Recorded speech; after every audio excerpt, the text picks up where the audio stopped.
श्री श्रीमद् शिवाय ग्रेस भक्ति सिद्धांत सरस्वती गोस्वामी महाराज श्रील प्रभुपाद की ग्रंथराज श्रीमद् भागवतम की श्री श्री गोवर्धन पूजा महामहोत्सव की युग धर्म श्री हरिनाम संकीर्तन की समवेत भक्त वृंद की हृदय गौर प्रेमानंदे हरि हरि बोल हरि हरि बोल Hari Hari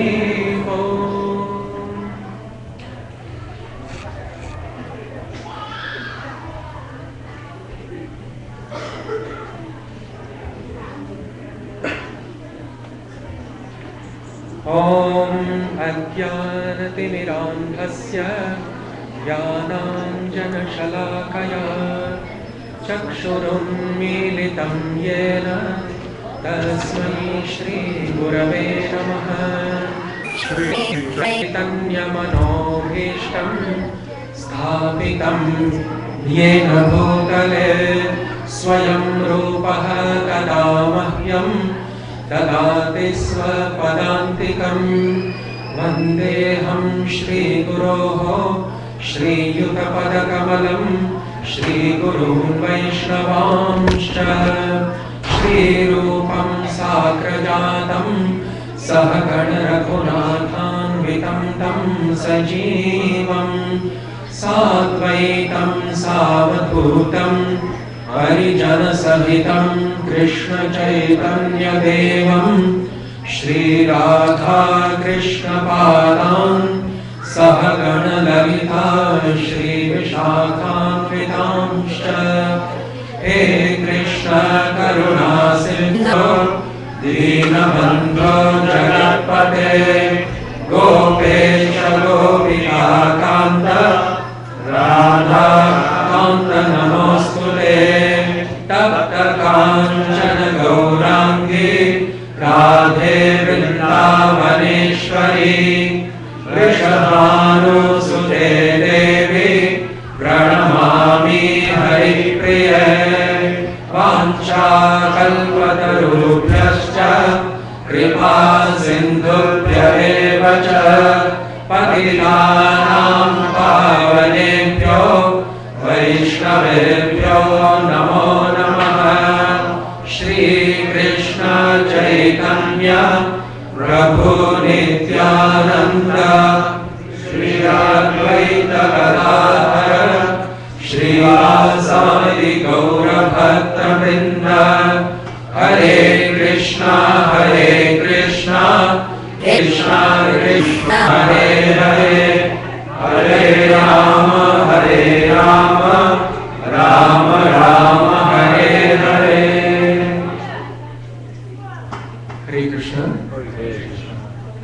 At the very onset of present day's discourse, I would like to initially offer my most respectfully prostrated obeisances unto the lotus feet of their divine conjugal lordships, Shri Shri Radha and Madan Mohan Dev, along with their eternal transcendental companions such as Shri Lalita Devi, Shri Vishakha Devi, Shri Ruprati Manjari, etc., And along with that, I would also like to submit my most respectfully prostrated homages unto the lotus feet of their divine transcendental lordships, Shri Shri Krishna Chaitanya Mahaprabhu and Shri Shri Nityananda Prabhu, along with their perpetual divine entourage, like Shri Rupa Goswami, Shri Sanatana Goswami, and all the 6 Goswamis of Shri Dham Vrindavan. Finally, I would also like to offer my due honorary respects and obeisances unto the lotus feet of His Divine Grace, Abhay Charana Ravinda Bhakti Vedanta Swami Srila Prabhupada, who has very artistically propagated the doctrine of Krishna consciousness imbued with pure devotional transcendental sentiments and moods throughout this world in this present modern era in a most unique and fantastic and unprecedented way.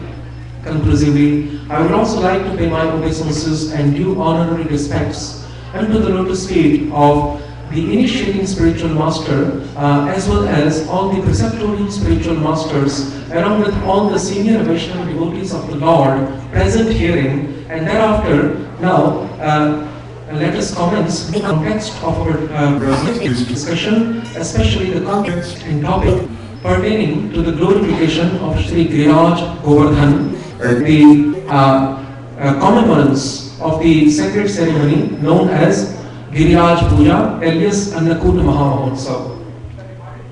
So, 5,000 years ago, around about 50 centuries before, when Lord Shri Krishna Chandra descended on this mortal platform, within this mortal domain, and manifested His transcendental divine pastimes visible to everyone, to all the living beings, known as the Pragat Leela. At that time, now Shri Krishna has lifted his Govardhan mountain on the left hand, on the index finger, small finger of the left hand, continuously, incessantly for 7 days in a row. So behind this pastime of the Lord, and there are many different ambitions that the Lord wanted to fulfill just by enacting and displaying one pastime. So, as it has been described by the Acharyas, that this pastime of lifting Govardhan Hill was enacted just in order to show the inferiority of the demigod worship as the first reason, and to show that the Lord doesn't tolerate in any slightest and minutest degree any sort of awakening of even a tinge of arrogance or pride within His respective devotees' hearts. And because He saw that His devotee, His great devotee and servant, the king of demigods, Lord Indra, Devraj Indra, he had developed this pride within his heart up to the extent that he wanted to challenge the personality of Godhead. That's why the Lord, in order to eradicate the very root of arrogance from within his inner core of his heart, He enacted this pastime. That is the second reason for the performance of this pastime. And the third reason for the performance of this pastime is to show the preeminent glories of Giriraj Govardhan Hill, which is the king of all the hills existing not only on the earth planet, but in the whole material world, marginal world, and the spiritual world combined together. There is no other hill, there is no other mountain more sacred and more significant in terms of spirituality, in terms of devotional service, more exalted than Giriraj Govardhan. Giriraj Govardhan being the very embodiment and personification of the personality of Godhead, Shri Krishna Himself, without any differentiation. So, our Acharyas, especially Shri Rupa Goswami Pad, he has stated in his Shri Upadeshamritam, in his treatise known as Shri Upadeshamritam, alias the Nectar of Instruction, in the 9th verse of that book, Shri Rupa Goswami Pada proclaims and shows the glories of Giriraj Govardhan by stating Vaikunthanjanita Vara Madhupuri Tatra Virasotsavad Vrindaranya Mudara Pani Ramana Tatra Govardhanaha Radha Kunda Mihapi Gopurapataha Premamrita Plavanat Kuryadasya Virajata Giritate Sevam Vivekirataha. The foremost and intimate associate of Sri Chaitanya Mahaprabhu, Sri Rupa Goswami, states in this verse that the Vaikuntha planets of the Lord, wherein Lord Narayana resides and inhabits for a perpetual time, for eternal time being, more higher in terms of spiritual gradation and analysis, more higher, more superior, more significant and important, even then, these Vaikuntha planets of the Lord is the Mathurapuri, is the holy land of Mathura. And more superior in terms of spiritual gradation, more superior to the land of Mathura is the land of Sridham Vrindavan. Even more exalted than this Sridham Vrindavan is the sacred hill known as Sri Giriraj Govardhan and Sri Radhakund, Sridham Radhakund, which is situated at the very base of Giriraj Govardhan hill, which is situated in the central most part of this Giriraj Govardhan hill, is actually even more exalted than all the preceding places of the Lord mentioned. So, these are the preeminent glories of the Giriraj Govardhan Parvat. But before highlighting that part, let us see what aim the Lord has fulfilled first by enacting this pastime of holding Giriraj Govardhan hill.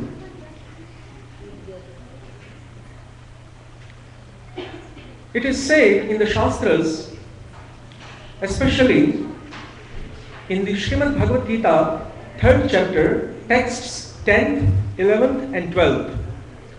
Sahayakyaha prajaha srishtva purovacha prajapatihi anena prasavishyatvam eshavostvishta kamadhuk.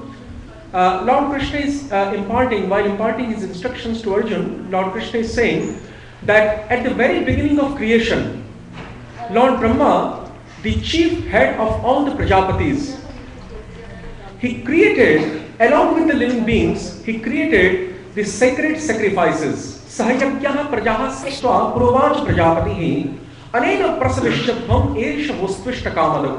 And he declared to the fellow living beings, especially to the human beings, that by performing these sacrifices, you shall prosper. Then in the following verse, Shri Krishna states, Devan bhavayatanena te deva bhavayantu vaha parasparam bhavayantaha shreyaha paramavapsyatha.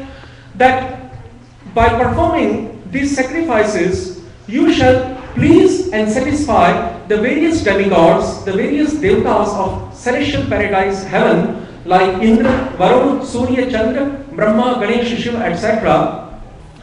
And by mutually satisfying each other, you, the human beings, shall satisfy the demigods of heaven endowed with supernatural powers. You shall satisfy them, and the demigods shall again satisfy you in the matter of reciprocation. Parasparam bhavayantaha shreyaha paramavapsyatha. Then, in the following verse, Lord Krishna again states, Ishtan bhogan hivo devan dasyante yagya bhavitaha tair daktana pradayebhyo yo bhunte stena eva saha. That by thus performing sacrifices and upon being pleased by seeing the performance of sacrifices done by you, done by the mankind, the demigods of heaven will allot as a result of those sacrifices, the demigods of heaven will allot to the mankind the various desirable, cherished objects hankered after by the mankind. And thus the mankind shall become prosperous, full of prosperity and financial development. Now these are the statements of Srimad Bhagavad Gita. And then Lord Krishna says that Tair Dattana Pradayabhyo Yubhunte Stena Evasaha. Especially the demigods will try to make the mankind prosperous by making a rainfall. Lord Indra, he is in charge of the department of rainfall. So when Lord Indra, the chief of all the demigods of heaven, he becomes satisfied by those sacrifices, he downpours the rainfall, and as a result of those rainfalls, the grains grow up, and as a result of those grains, the mankind exists. So anna bhavanti bhutani parjanyananna sambhavaha yakyat bhavati parjanyo yakyah karma samudbhavaha. And if those items which are given by the demigods to the mankind, if those items of enjoyment are first not offered to the demigods, and if they are taken without, if they are enjoyed without offering them to the demigods, to the respective devatas of heaven, then those who do this type of action are to be known as thieves. So the Lord states in Bhagavad Gita, and actually Brahmaji is stating in Bhagavad Gita, that those who do not first offer those objects of and items of enjoyment to the demigods and use those items of enjoyment solely for their own sake, culminating in their self-interest, then this is an illegitimate act, making them the thieves. So this is the general rule for the karmis, for the fruitive actors who are performing various types of yajna, dana, vrata, tapasya, various forms of penances, austerities, vows, sacrifices, charities, etc., for trying to get their so-called material motives and desires fulfilled. But as far as the pure devotional conclusions are concerned, because Srimad Bhagavad Gita gives instructions both for the Sakam Karmis, the fruitive-minded actors, for the Nishkam Karma Yogis, for the non-fruitive-minded actors, for the Jnana Margis, or those who are aimed at impersonal liberation, and for the Ashtanga Yogis, or those who are following the eightfold mystic process of yoga, and for the pure devotees following and traversing the path of pure devotion known as Shuddha Bhakti. So Srimad Bhagavad Gita's instructions in many different places are manifold, are diverse, because of the different forms or different types of people who are traversing on the path of self-realization, especially the Jnanis, Bhaktas, and the Yogis. There are three types of transcendentalists, and because there are three types of transcendentalists, three different types of instructions are given in Srimad Bhagavad Gita. So these instructions which the Lord has given by quoting the statement of Brahma in the third chapter of Bhagavad Gita is especially meant for the karmis. But in order to set an example and in order to show what is the nature of the process of pure devotional path, the Lord has performed this pastime of holding Giriraj Govardhan. How?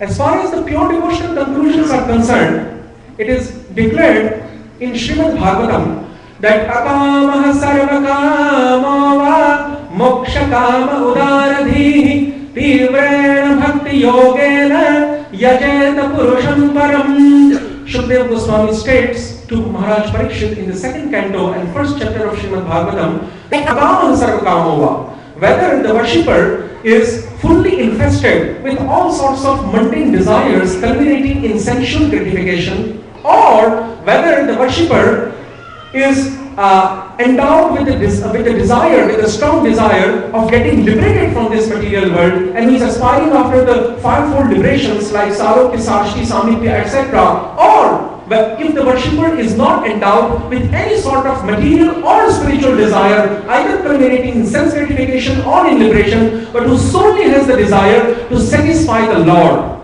All the three types of worshippers, Akamis, Sakamis, and Mokshakamis, those who are aspiring after liberation, those who are aspiring after sense gratification, and those who are solely existing for satisfying and pleasing Lord without any motives, without any ulterior motives, and without any conditions. All three types of worshippers have to mandatorily and compulsorily worship only the lotus feet of Lord Krishna or one of his incarnations, Vishnu Tattva expansions. They shouldn't worship any other form of demigods like Brahma, Indra, Surya, Varuna, Chandra, etc. They should only worship Sri Krishna or the lotus feet of Sri Krishna or the lotus feet of any of his incarnations like Sri Ramachandra, Varaha, Matsya, Narasimha, Kurma, etc. But they shouldn't worship the demigods as far as the pure devotional conclusions of Shuddha Bhakti Marg are concerned. And that's why in Srimad Bhagavad Gita, the Lord, while making the nature and form of devotional service very clear, he states that Ananyas Chintayanto Mam Ye Janaha Paryupasate Tesham Nityabhiyuktanam Yogakshemam Vahamyaham. That those steadfast, staunch and unflinching exclusive devotees of mine, Ananyas Chintayanto Mam. Ananya, those who are performing Ananya or Aikantiki Bhakti, only one pointed, single pointed, exclusive devotion, only unto the lotus feet of my transcendental personality and to no one else. Those whose devotion is not divided manifold. Ananyas Chintayanto Mam Ye Janaha Paryupasate Tesham Nityabhiyuktanam Yogakshemam Vahamyaham. I personally take care of all the possessions and belongings of such my exclusive devotees. And then he again states in the end of 14th chapter of Bhagavad Gita that Mam Chayo Avyabhicharena Bhakti Yogena Sevate Sagunam Samadhityaitan Brahma Bhujaya Kalpate. That pure devotee of mine who is performing exclusive devotional service which is not flinching. Flinching means which is not pointed towards many personalities. The object of that devotion, the only sole objective of their devotion is only me and no one else. For them who are performing this Avyabhicharini Bhakti, single pointed and steadfast devotion, they gradually transcend the three modes of material nature and enter into my transcendental abode known as Paramdham. And then it is again stated in Srimad Bhagavatam 4th canto by the lotus mouth of Lord Shiva himself while giving instructions to Prachetas. Lord Shiva has stated in the chapter of Rudra Geet, or the song sung by Lord Shiva. In that chapter of 4th canto, Lord Shiva concludes that Yatha Taror Moola Nishechalena Tripyanti Tat Skanda Bhujopashakha Pranopaharacha Yathendriyanam Tathaiva Sarvar Hanamachyutejyaha.